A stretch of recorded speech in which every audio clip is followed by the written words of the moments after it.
Thanks, David. Morning, everyone. Great to be back from holidays. Great to see you again, and great to be diving into the Word of God. We are doing a summer series in the book of Psalms, and so jumping around a bit today, Psalm 124. So if you have a Bible, you can turn there. I'd like to begin with a word of prayer, asking God to bless our time as we seek to hear from Him. So let me pray. Lord, we come this morning with minds full of the details of our lives, no doubt, of hearts full of the weights and challenges of what is going on in this particular season. And yet we also come with a sense of expectation, a sense of confidence that you continue to speak, that you are not a God who is silent, you are not a God who is far removed from us, who is uncaring. You have done everything necessary so that we might know today what you want us to hear and how you want us to feel in light of the circumstances of our lives. So God, I pray that as we give our attention to these words written thousands of years ago, that we would not approach them as we might study a text or as we might come to an informative piece of writing, but we might come to them knowing that your Spirit is at work, that your word is living and active, and that, God, we want to be changed by you. We want to be informed and transformed. And so I pray, Lord, you would use me to that end in spite of my sin, and God, in spite of our deafness and our dullness, that you would break through and you would bring the encouragement and the word that we need. So I pray this in Jesus' name. Amen. So as a way into this text, I thought of this. I thought of the kinds of stories that we sometimes hear that we would probably best describe as close calls. I think you know what I mean. Something happens to us, right? When we say, man, it was a close call. You know what that means. It means there's something that almost went terribly wrong, but it didn't. And those are always great stories because they usually involve people almost dying or getting hurt or something horrible happening. But the good news is it didn't. We love stories like that. The internet is full of them.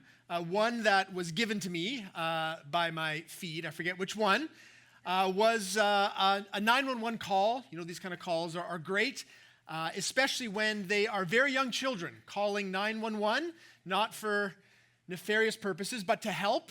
This one that came across my feed was this young girl, Savannah, 5 years old, calling because her mom was in distress. And it's this great combination of an incredibly cute voice speaking about her mom who is sick or something. And the 911 operator, is trying to just get as much information she can. And so Savannah's doing everything that she can, but she's also very concerned. She says, I'm in my jammies. I don't know if the firemen should come. I have to get changed. It's okay, Savannah. Do you have to get changed? Go unlock the door. I mean, it's a wonderful story. Her mom is saved. And of course, once you click on a story like that, you get a lot more. And there's I tried to see how young, 4 years old, 3 years old? No, they didn't have 3 years old. 4 years old.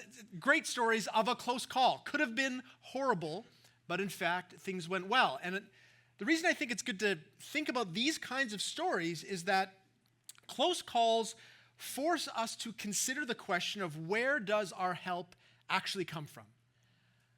Like when we tell the story of a close call, who or what do we point to as the reason that things didn't go horribly wrong? And you can hear it in the way that people tell these kinds of stories. Oh, man, we were so lucky. Or, man, we thankfully had a guy who knew how to do the thing. He was so smart. I was smart. Or we point to ourselves sometimes. We point to others. We talk about the man upstairs who might be watching out for me. Whatever it may be, there are lots of ways that people explain these kinds of things. But for the Christian, there is only one way to tell this kind of a story. And it is that God and God alone is the one who helps us in times of trial, in times of difficulty, in the close calls of our lives. And this is the kind of story that we find in Psalm 124.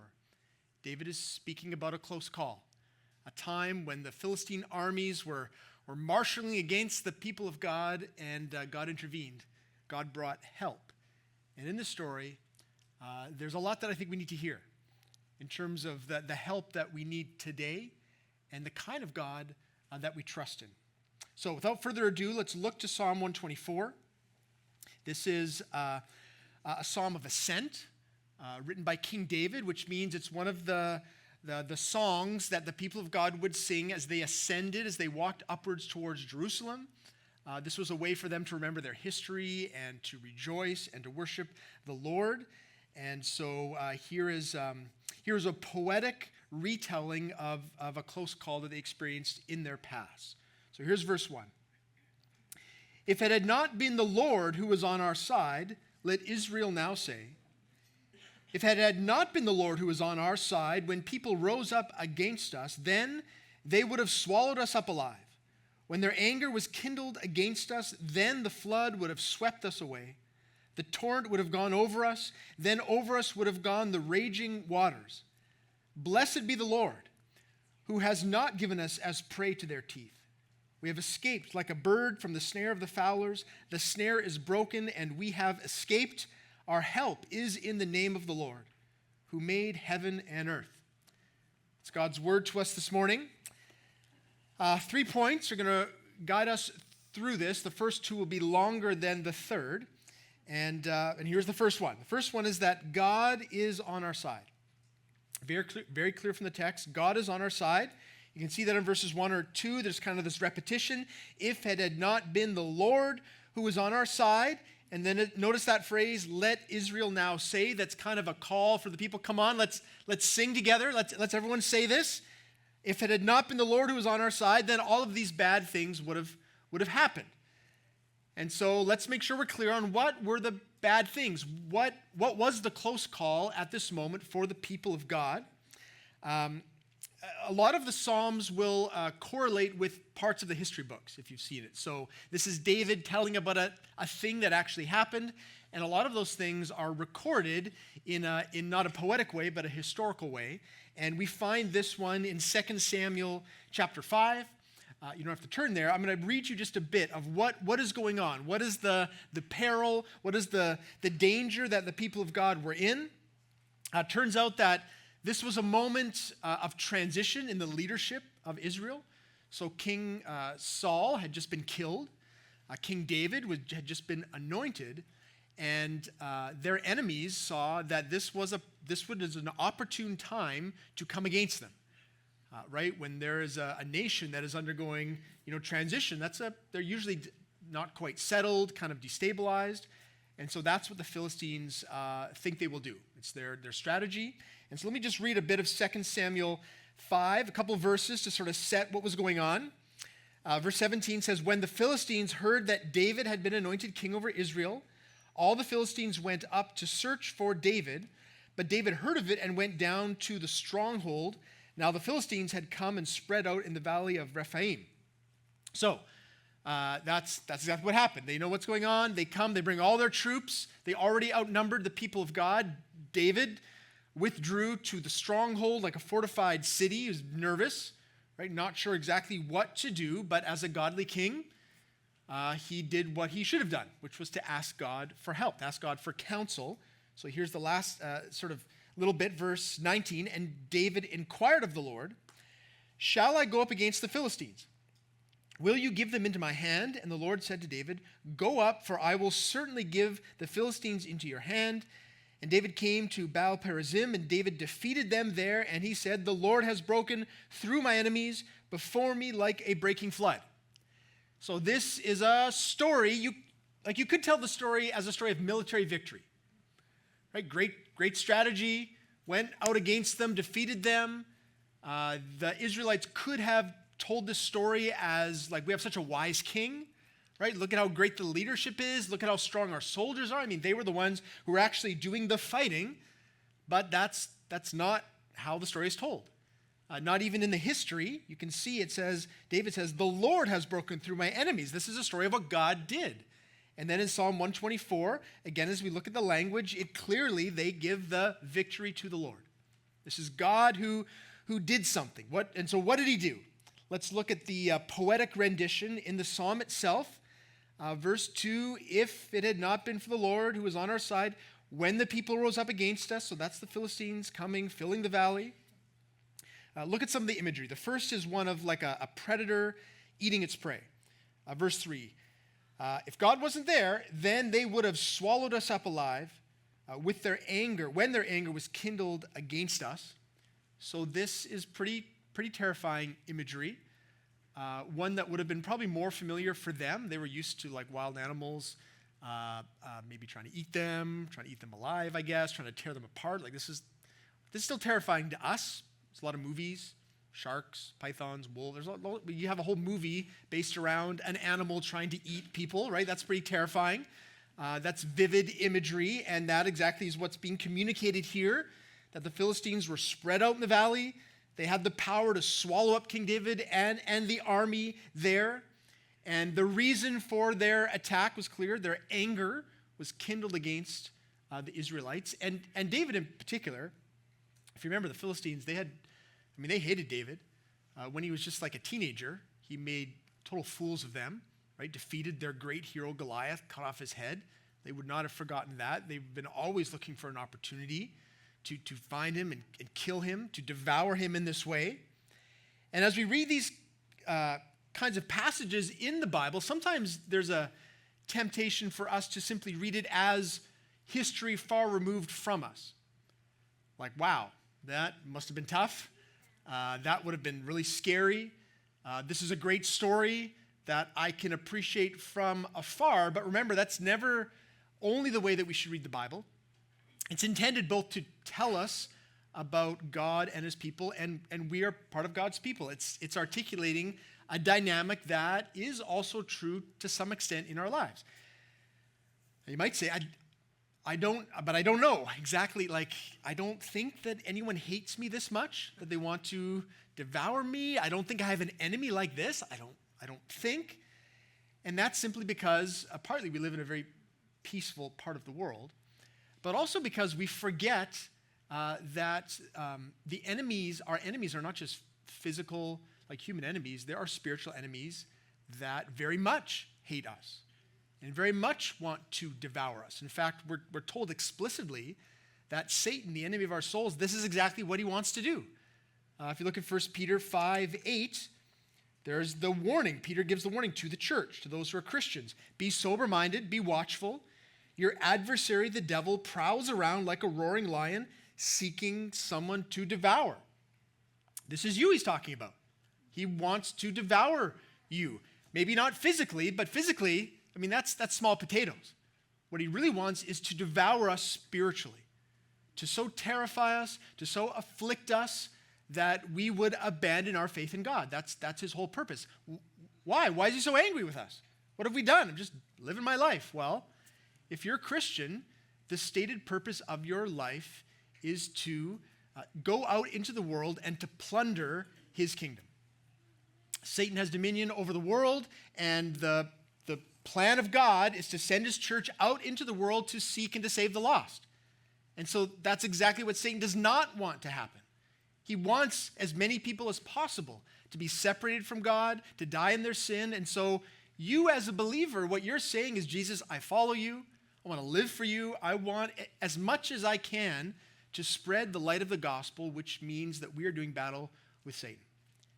And so he absolutely hates you.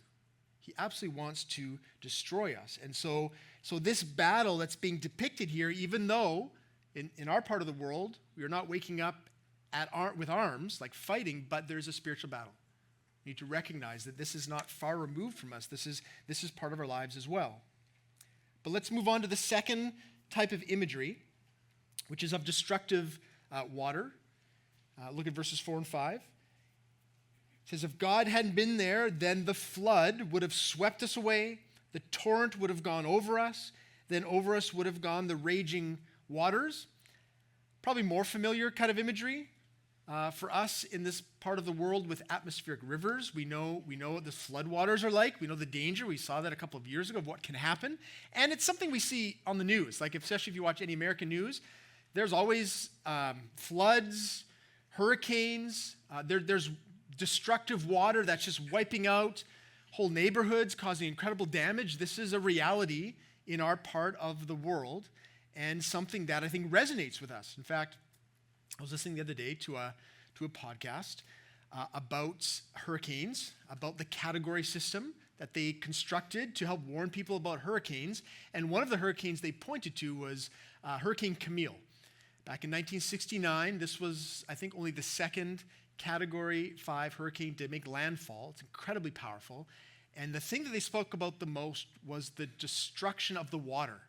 Like the wind is bad, but it's really the storm surge, 24-foot-high storm surge coming over, wiping out highways, inundating neighborhoods, totally destroying neighborhoods. There's this one audio clip, it's a long time ago, but this elderly woman, after the hurricane had come through, they were walking with her back through her neighborhood.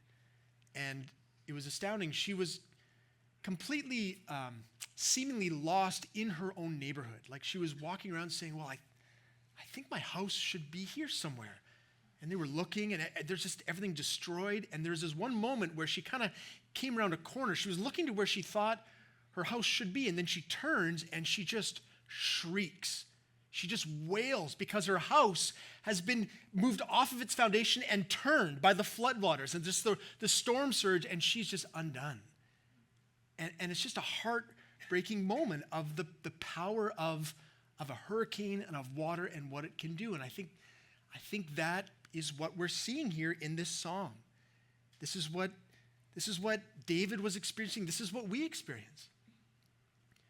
We know what it's like to be hanging on just by our fingernails with the adversity of life.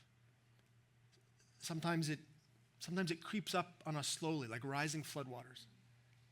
Sometimes it hits us hard and fast, right, like a flash flood.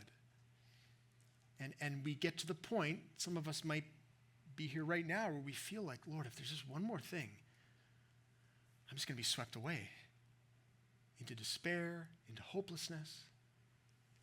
The regular comforts of my life are gone through whatever it might be, through financial adversity, through illness, through some manner of heartache, and we just, in our heart of hearts, are in agony because of what we are experiencing. And this is what David is saying, that he was in this kind of situation. It's telling that when the Philistines first marshal their troops, David doesn't come out like against them right away. He's not full of confidence. He withdraws to a fortified city, to the stronghold. It's a defensive position. You get the sense he was fairly uncertain, fearful, and he asks God for direction. God, what should I do? Are we even going to survive if we go out against this army? He's not certain. He's in that moment, and that's what's describing. The floodwaters are coming against them, the raging waters. He knows what could happen to him and to his people. And when he comes to the Lord gives him the answer that he needs, the hope, the assurance, the confidence. We see this in verse 24. Here's God's response to David. He says, "And when you hear the sound of marching in the tops of the balsam trees, then rouse yourself, for then the Lord has gone out before you to strike down the army of the Philistines." How's that for encouragement? David, wait. Don't go out yet. You wait until a signal that I give, and then you will know that I'm already out there on the battlefield.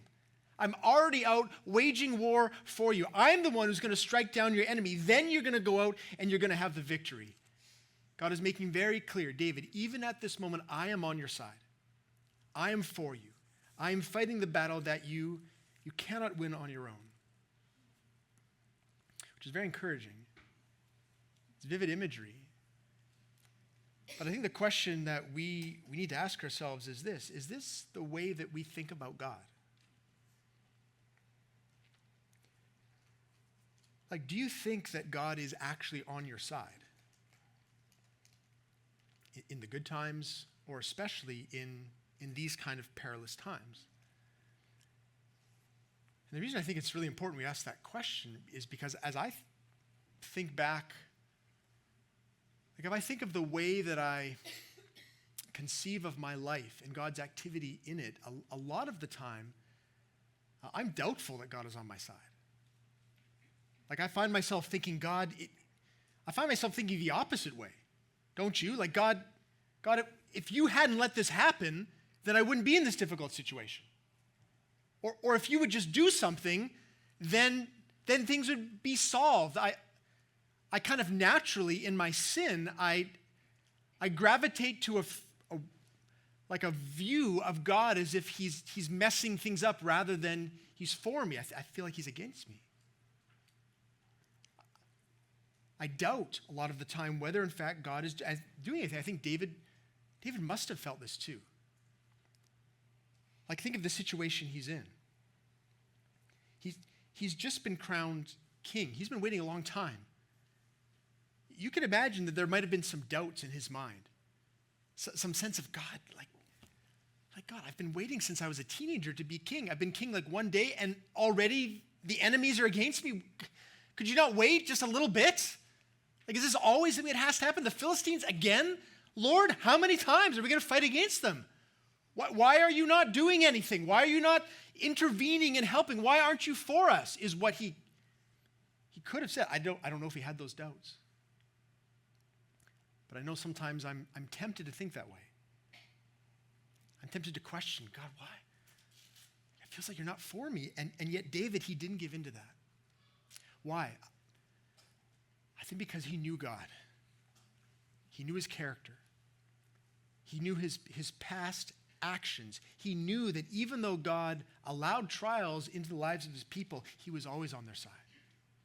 He was for David. He was with David. He's with us today. We can see it in the history of God's people and in the history of our lives. God is for us. And if he is for us, no one can be against us. And not only is he on our side, second point, kind of changing a little bit, God is our true help in these kinds of situations. And I use that language on purpose, true help, because there's other kinds of help that we look to that is not actually helpful. But here we see David describe the practical, kind of small picture and big picture ways that God is actually at work helping his people. So let's look at verses 6 and 7. Again, described poetically, but I think there's some insight here that will be helpful for us in our lives. Verse 6, he says this, "Blessed be the Lord, who has not given us as prey to their teeth." So again, kind of riffing off of the predator-prey language, this is acknowledging that there are predators out there. They want to destroy us. They want to tear at us. But notice the way that David describes this. He says, God has not given us as prey, which is really interesting. He didn't say God saved us when we were prey or when someone was attacking us. He says God has not even given us to be prey, which tells us that we can't even be in a situation like this unless God allows it in the first place. Like, we are his. And it's up to his sovereign hand whether we are given over to a predator or not. See, it's not just that God is kind of waiting and watching and seeing what might happen. Is there some sort of trial? Is there someone going to attack my people? Then I'm going to intervene. He's sovereign even over the possibility of us being in those situations, which speaks to the fact that God is sovereign over every single thing in the universe, good and evil. And what it means for us then, by implication, is a couple of things. First thing it means is that God can be on our side and still allow enemies through the gates of our life. This is different than we tend to think of it. We would tend to think, if someone's for me, then they're always at every moment going to do everything so that I would never be in any sort of hardship. If you have a good friend, they're going to do everything they can all the time to protect us. If you're a good parent, you're going to always try to protect us. But that would only be if you have very circumstantial goals for that person's life. A life of ease, a life of peace, does not actually bring about the greatest good in our lives. Because God tells us elsewhere in Scripture that adversity and trial, they grow good and deep things in our lives, like a sense of faith, a sense of perseverance. And so here we see God acting as a true king, as a true father, as one who actually is sovereign over everything. God can be on our side and yet still allow adversity into our lives. He is the one who gives us over at times to be prey.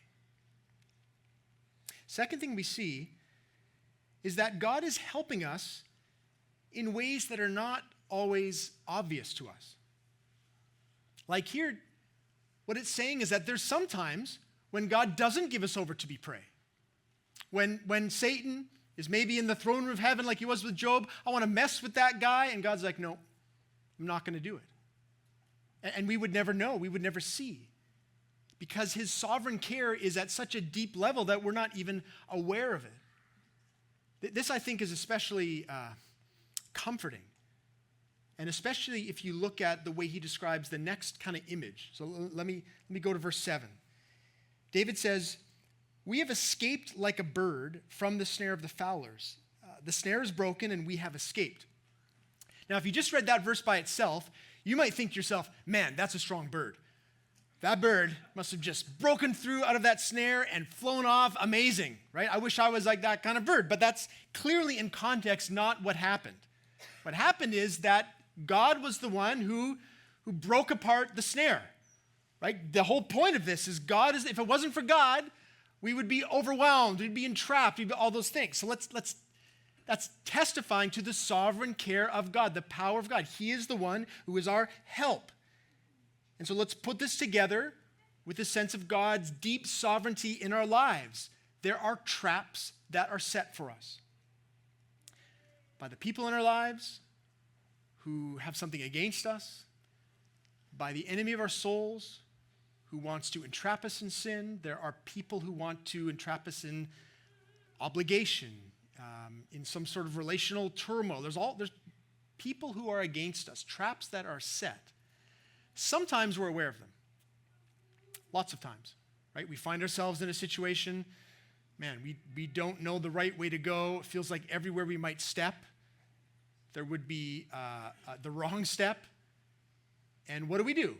We pray, Lord, help me. I feel like I'm trapped. I don't know what to do. I pray for wisdom, pray for your power. Maybe we're feeling trapped in sin. We want to turn away from it, whatever it might be. There's sometimes when we are aware of it and God brings us liberation. Praise God. But I think what this is also saying is there's sometimes we don't even realize the traps that were set for us that God saved us from. Like if it's up to God whether we are prey or not, that means that there's a lot of times when there's things going on behind the scenes and without even us realizing it, God is there. He's intervening. He's protecting. He's caring for us. So what might that look like? Well, as I reflected on my own life, this is what came to my mind. I thought of myself in high school.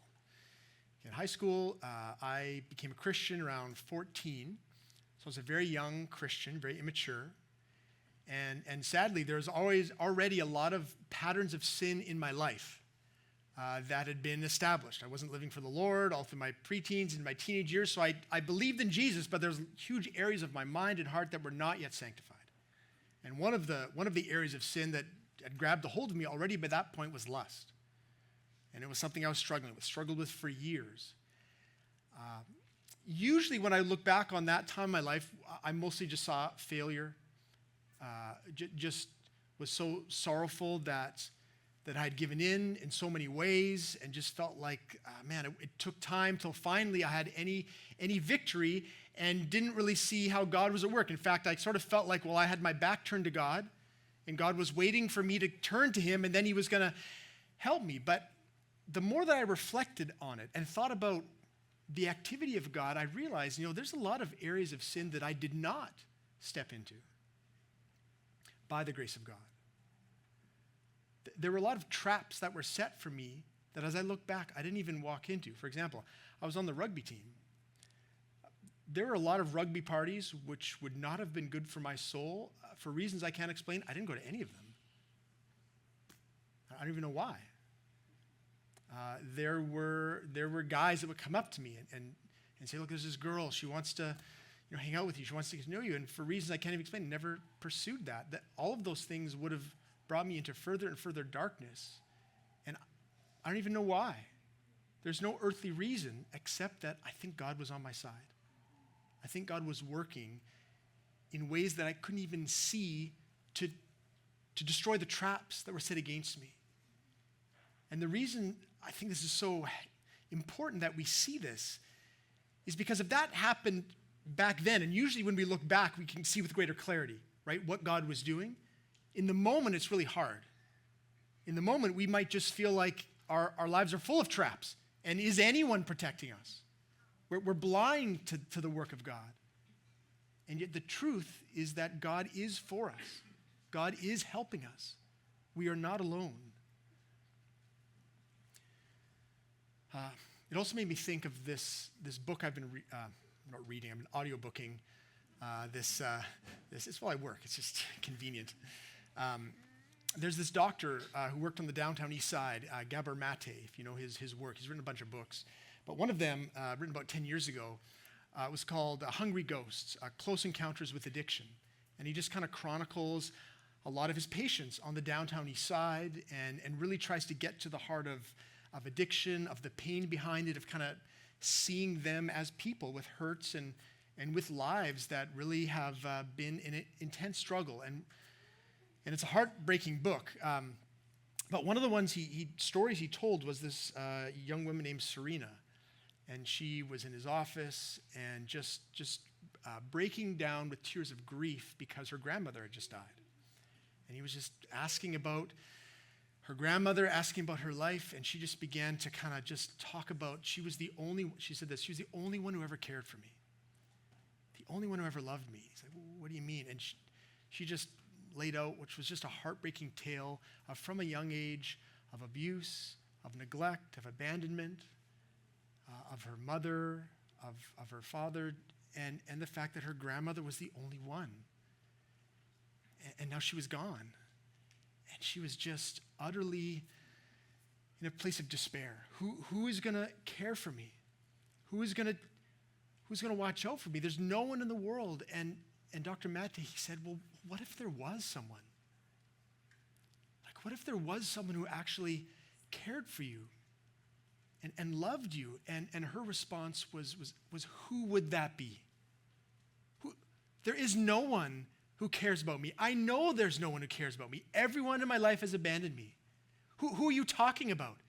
You talking about God, she says? And he says, maybe. She's like, God doesn't care about me.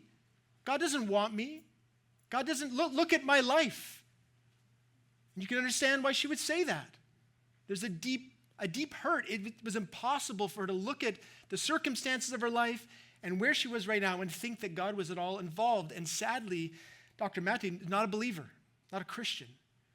And so at that point, he had nothing to say. But the amazing thing that the Bible reveals to us is that even in those times of great sorrow, there is an answer from the Lord.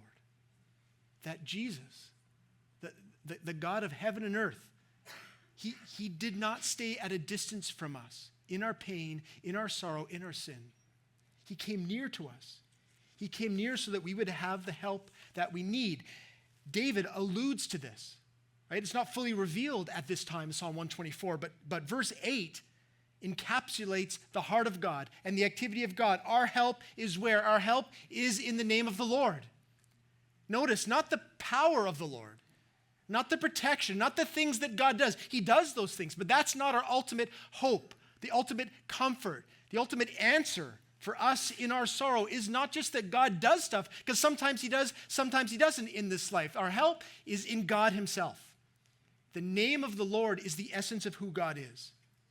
He is our protection. He is our comfort. He is our love. And we know this because Jesus came.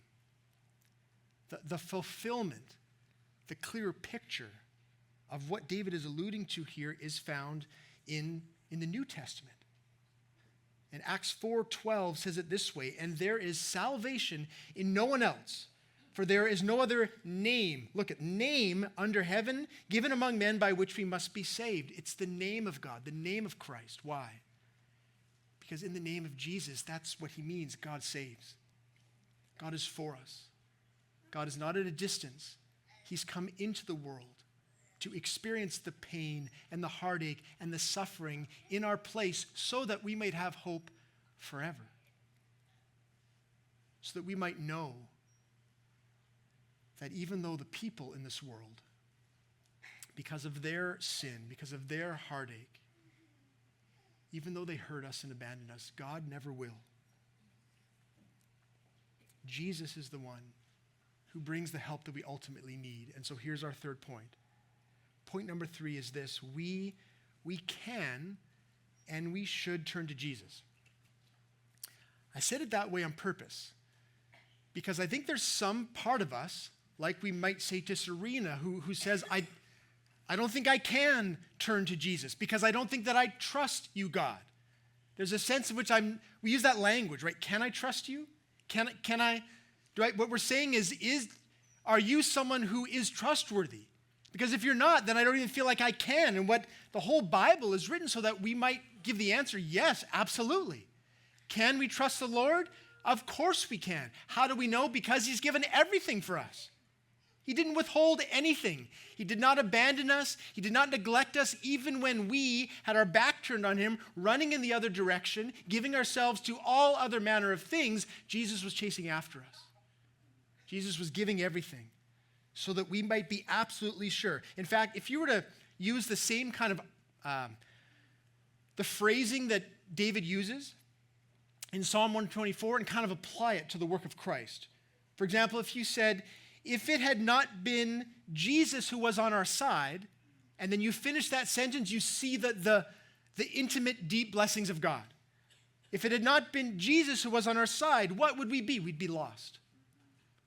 We would be utterly lost, utterly alone, spiritually dead, not even aware of the thing that we don't have, searching aimlessly in this world for the things that we're trying to help. That's essentially what is going on the downtown east side. There's intense pain, and the people there are trying to soothe it, trying to get help. Dr. Mate says the question isn't why the addiction, the question is why the pain. Like that's what's going on there. That's why Serena is looking for her next fix, because the pain is so great. And yet what Jesus says is, I'm there in the midst of your pain. I can bring comfort.